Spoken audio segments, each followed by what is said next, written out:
Well, I guess first of all that I'm an Oregonian to my toes, and that born and raised here and lived virtually my whole life here. And the Oregon that I grew up in, basically, I lived in a suburb of Portland, and we left our doors open at night, and it was just a friendly and pretty place. And it's grown into become, I think, for 6 months here this last year, Portland, Oregon was the murder capital of the U.S., having a higher per capita murder rate than the city of Chicago. And it's how did we go from the Portland of my childhood to the Portland of today? And I think a simple answer is leadership. And the leadership is led to that terrible situation. And it's a state I love, and I hate to see what's happening to it. And the person probably, in my opinion, who is more responsible for that downturn than anybody else is Tina Kotek. And I would do what I could to see that she wasn't elected governor, but she was. So here we are. So you can do coke, you can buy heroin, a murder capital per capita in the country, homelessness running rampant, and she gets 4 more years.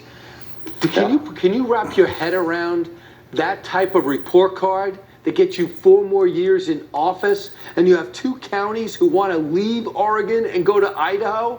I mean, how do we do this in this country?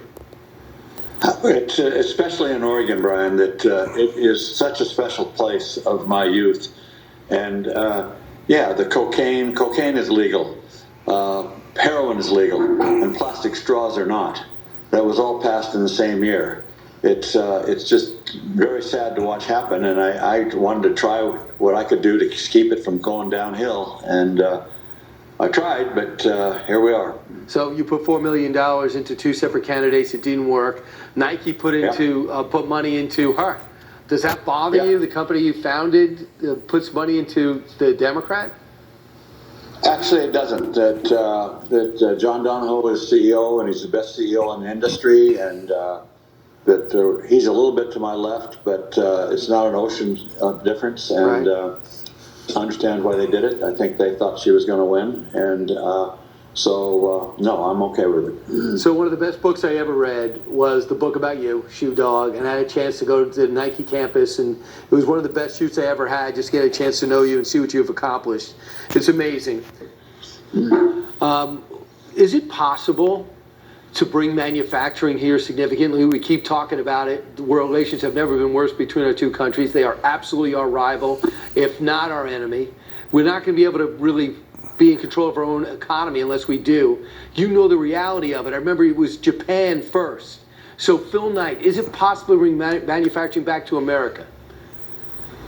No, it's not economical to do it as shoes and clothes are currently made. You know, there'll be a time out there, I don't know how far, that will automate those industries, and at that time you can bring it back to the U.S. We made 2 years ago, we made 1 million pair of shoes on an automated process.